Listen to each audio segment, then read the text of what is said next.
The telegram had promised a wife. What stepped off the train was a problem.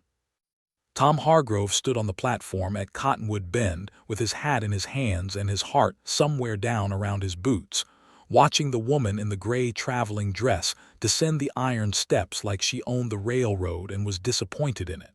She carried 2 trunks. 2. And a wooden case that he would later learn held nothing but books. "You're not what I expected," he said. She looked at him the way a schoolteacher looks at a boy who has spelled his own name wrong. "No," she agreed. "I imagine I'm not."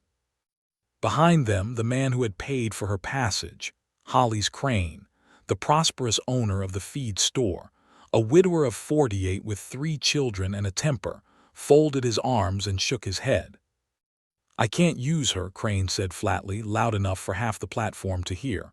"I sent for a wife, a helpmeet, a woman who'll keep house and mind my young ones and know her place. This one," he jabbed a thick finger toward the trunks of books, "this one reads Latin. She corrected my grammar in her second letter. She's too educated, send her back." The woman did not flinch. She only lifted her chin a fraction higher, though Tom, who had spent his life reading men and horses and the small tremors that give away fear, saw the way her gloved fingers tightened on her handbag. It was Tom who stepped forward. Tom, the sheriff, who had come only to keep the peace on a day everyone in town knew would be tense. He looked at her a long moment, then he said quietly, "She's perfect." Neither of them understood yet how true that would turn out to be. Her name was Eleanor Vance, and she was 28 years old, which in the year 1884 was old enough that the word spinster had begun to follow her into rooms before she entered them. She was tall and slender, with dark hair pinned back so severely it seemed almost a punishment, and gray eyes that missed nothing and forgave little. She had been a teacher in Boston, a good one, the kind whose students remembered her decades later, until the academy where she worked decided that an unmarried woman of her age and her opinions was a liability they no longer wished to carry. She had opinions, you see. She believed girls ought to learn mathematics. She believed a woman could think. She had said so, out loud, to a board of men who did not care to hear it. Her wound was older than that, though. When Eleanor was 19, she had been engaged to a young man named Charles, a lawyer with soft hands and softer promises, and 3 weeks before the wedding he had married a girl with a larger dowry and never once apologized. Eleanor had learned that day what she came to believe was the truest lesson of her life, that the world did not want a woman who was too much, too smart, too tall, too certain, too educated. So she had stopped expecting to be wanted. She answered the advertisement in the matrimonial paper not out of romance but out of arithmetic. She was running out of money, and a husband on the frontier seemed safer than starvation in the East. She had not expected love. She had not even expected kindness. She certainly had not expected to be returned like a parcel before she'd set both feet on the ground. What no one in Cottonwood Bend could see, watching her stand straight-backed and dry-eyed in the dust, was how badly she wanted to weep. Loneliness, for Eleanor, had become a kind of room she lived in. She had simply stopped hopping anyone would knock. Tom Hargrove was 34 and built like a man who had done hard work his whole life and expected to die doing it. He was broad through the shoulders, weathered brown by the sun, with pale eyes and a jaw that hadn't smiled enough to crease. He had been sheriff of Cottonwood Bend for 6 years, and before that a soldier, and before that a boy on a failing farm with a father who used his fists more than his words. He was respected in town, respected the way a strong fence post is respected, leaned on but rarely thanked. His strength was quiet. He could calm a panicked horse with a hand and a low word. He could stand between 2 armed men and talk them both down without ever raising his voice. He was honest to a fault and slow to anger, and when he did give his word it might as well have been carved in stone. But Tom carried a grave inside him. 4 years earlier, he had married a girl named Mary, gentle and laughing and kind, and she had died in her first childbed along with the son she never got to name. Tom had buried them both on a hill outside town under a single wooden marker, and some part of him had climbed into that grave and stayed. He had decided, in the long silence afterward, that love was a debt the world collected too cruelly. He would not pay it twice. His fear, though he would never have said the word aloud, was that he was a man who brought ruin to the things he loved. That tenderness in his hands turned to grief. So he had made himself useful instead of happy, and he told himself that was enough. When he looked at Eleanor Vance standing alone in the dust, refusing to cry, he did not see a wife. He saw something he recognized. He saw a person standing very straight so they would not fall down. That was why he said she was perfect. He did not entirely know why himself. Here is what each of them believed about the other, and here is how wrong they both were.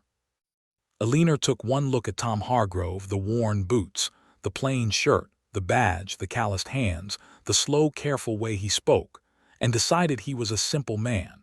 A frontier brute with a good heart, perhaps, but a man who had never read a book in his life and never wished to.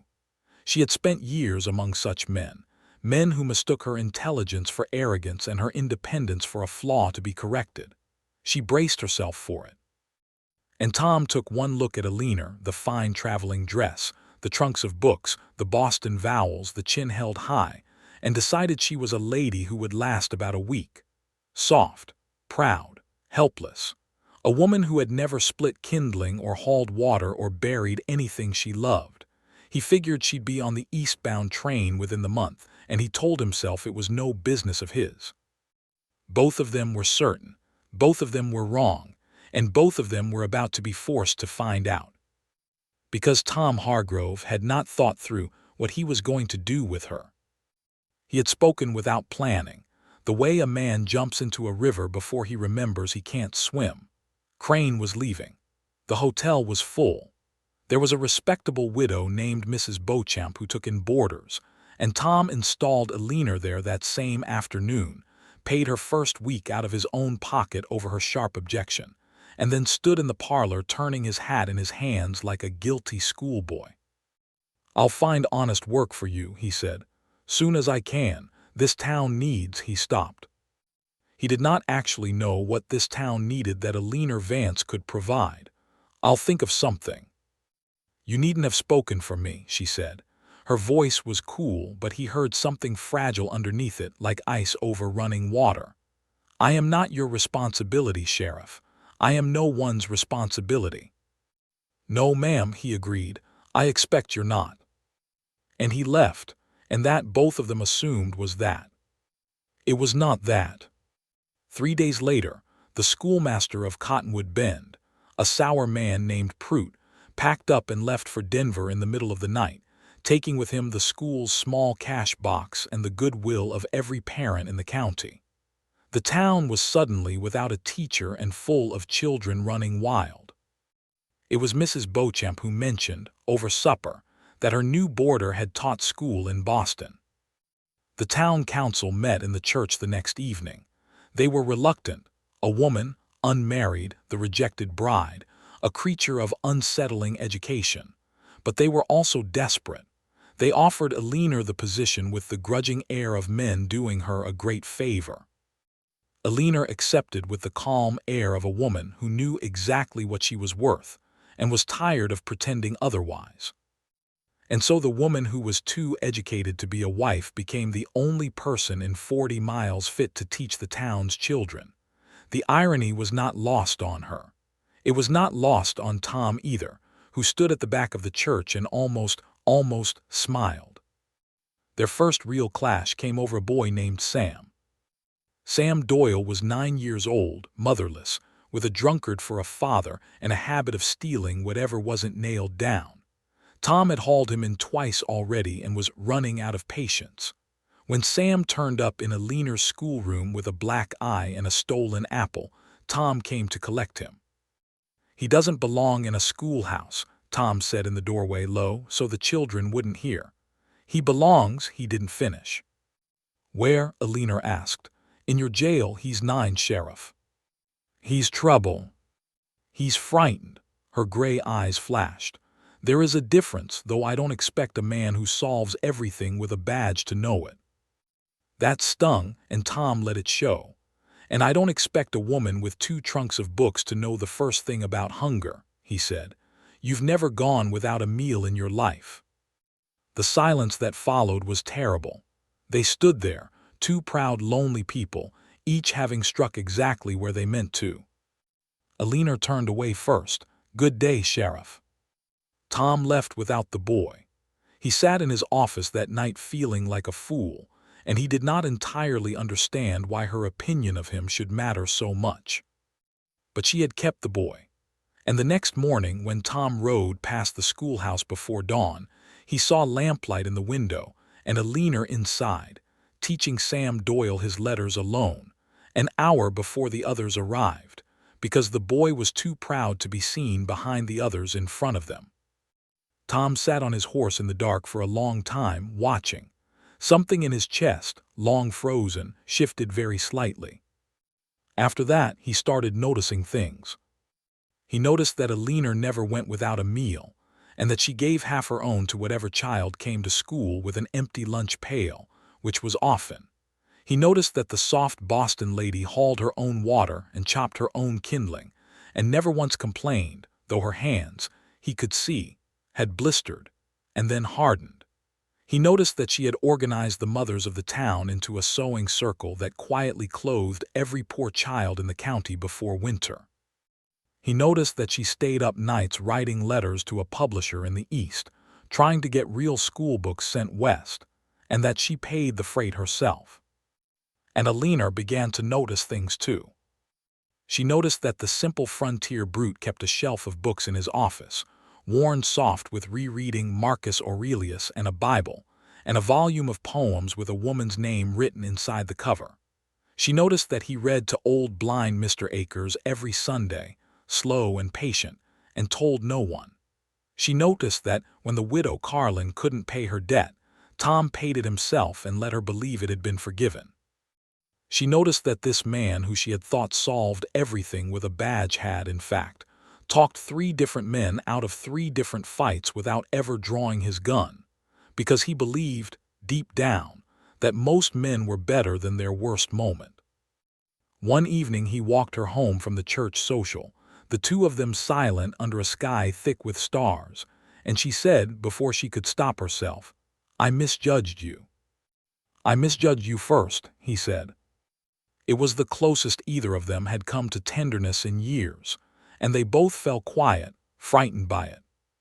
The turning point came in November, on a gray, cold afternoon beside a grave. Eleanor had walked out to the hill north of town to gather her thoughts, and she found Tom there, hat in hand, standing before a weathered wooden marker. She nearly turned back, but he heard her and did not send her away. She read the marker, Mary Hargrove, an infant son, beloved. "I didn't know," she said softly. 4 years now. His voice was rough. "She was kind, kinder than I deserved. The baby came early. The doctor was 2 towns over." He stopped. His jaw worked. "I held her hand the whole night and it didn't matter. There are things a man can't fix, no matter how strong his hands are. I've spent 4 years learning that." Eleanor said nothing.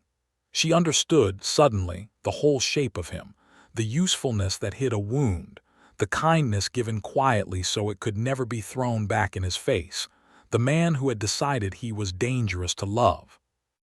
"I was left at an altar once," she heard herself say. It was the first time she had spoken of it in 9 years. 3 weeks before the wedding, he married someone richer, and I decided the world had no use for a woman like me, so I stopped letting it close enough to hurt me again. Tom looked at her then, really looked, and for the first time each of them saw the other clearly, not the proud lady, not the frontier brute, but 2 people who had been wounded and had built the same wall out of different stones. "Funny pair," he said quietly. "Yes," she whispered, "we are." He walked her home in the dark, and somewhere along that road, without a single word being spoken, the thing they had both sworn off began. But the frontier does not give peace easily. The winter that came was the worst in living memory. Snow buried the fences. The temperature fell past anything the old-timers could remember, and then, in the long white silence, the fever came, diphtheria, sweeping through the children of Cottonwood Bend like a scythe. Eleanor did not hesitate. She turned the schoolhouse into a sick ward and the children's mothers into nurses. And she worked day and night, sleeping in snatches, holding the hands of frightened children and frightened parents alike. And when little Sam Doyle fell ill, Sam, whose drunken father had vanished, Sam who had no one, it was Eleanor who carried him to her own boarding room and refused to leave his side. The doctor was, once again 2 towns over, snowed in, unreachable. Sam grew worse. His fever climbed. His throat closed. And Eleanor, who had faced down school boards and abandonment in a town that did not want her, sat by his bed in the dead of night and felt, for the first time in years, utterly helpless. That was when Tom Hargrove did the thing that proved everything. He had heard there was a doctor in Fort Mercer with the serum that might save the children, antitoxin, newly come west. Fort Mercer was 60 miles away across open country in a blizzard that had already killed 2 grown men that month. Every sensible person in town said it could not be done. The pass was closed. A man who rode into that would not ride out. Tom saddled his horse before dawn. Eleanor found him in the stable, cinching the saddle with stiff fingers, and she understood at once. And she was afraid in a way she had not let herself be afraid since she was 19. "You'll die out there," she said. "Maybe." He didn't look up. "Tom," her voice broke on his name. "I cannot bury you too. I have only just—" She could not finish. He turned then. He took her face in his rough, cold hands, and he said the only words he had. "There are things a man can't fix. I learned that on that hill. But this I can try. And I'd rather die trying to bring those children home than live having watched them go." He paused. "Including yours, Eleanor. That boy is yours now. Anyone can see it." And then, because there was no more time, he kissed her once, swift and desperate, and he rode out into the white. He was gone 3 days. 3 days in which Eleanor did not sleep, in which she sat with the sick children and listened to the wind and prayed in a way she had long since stopped believing she knew how to do. 3 days in which the town, watching her, finally understood what manner of woman had stepped off that train, not too educated, not too proud, but simply too much heart for a small place to know what to do with. On the 3rd night, when hope had gone thin as the lamplight, there was a sound at the edge of town. A horse, half dead, stumbling through the drifts, and on its back, frozen nearly solid, frostbitten and barely conscious, his coat packed with the precious glass vials kept warm against his own body, was Tom Hargrove. He had ridden 60 miles into death and 60 miles back out of it. They saved the children. Every one. Sam Doyle's fever broke that same dawn as the antitoxin did its quiet work, and the boy opened his eyes and asked, in a small, rasping voice, whether the sheriff was angry that he'd been so much trouble. Tom lay abed for 2 weeks recovering and lost the tip of one finger to the frost, and never once complained. Eleanor nursed him herself, and the whole town, which had once whispered about the rejected bride, now could not imagine the place without her. It was Holly's Crane, of all people, who said it first in the general store, shaking his head with rueful honesty. "I sent for a wife and got rid of the best woman this town ever saw. Biggest mistake of my life." And no one disagreed. They married in the spring, when the snow had gone and the cottonwoods along the creek had turned green and golden in the new light. Eleanor wore no fine Boston dress. She wore a simple blue one the sewing circle had made for her, and she had never in her life felt more beautiful. Tom stood at the front of the little church with his bandaged hand and his slow, rare smile, and when she walked toward him every child she had ever taught was packed into the pews, scrubbed and shining, and Sam Doyle stood beside Tom as his best man, all of 9 years old and bursting with pride. They adopted the boy that summer. He took the name Hargrove and grew up tall and honest and kind, and learned his letters well, and learned something rarer too, that being too much of anything was never the flaw the world had told him it was. And sometimes in the years that followed, on quiet evenings on the porch of the house Tom built her, a house with shelves enough at last for 2 trunks of books, Eleanor would think back on the day she stepped off the train and was rejected before her feet touched the ground. Rejected for being too educated, too proud, too much. She had believed that day that the world had no use for a woman like her. She had been wrong, because the world had not rejected her at all. It had only been one foolish man on one cold platform who could not see what was standing in front of him. And there had been another man, a quiet, wounded, honest man with a grave in his heart and a kindness he gave in secret, who had taken one look at everything she'd been told was wrong with her, and had seen, instead, everything that was right. She's too educated asterisk, the world had said. Send her back. She's perfect asterisk, the sheriff had answered. And in the end, against all the odds the frontier could throw, it turned out he was the only one who'd been telling the truth.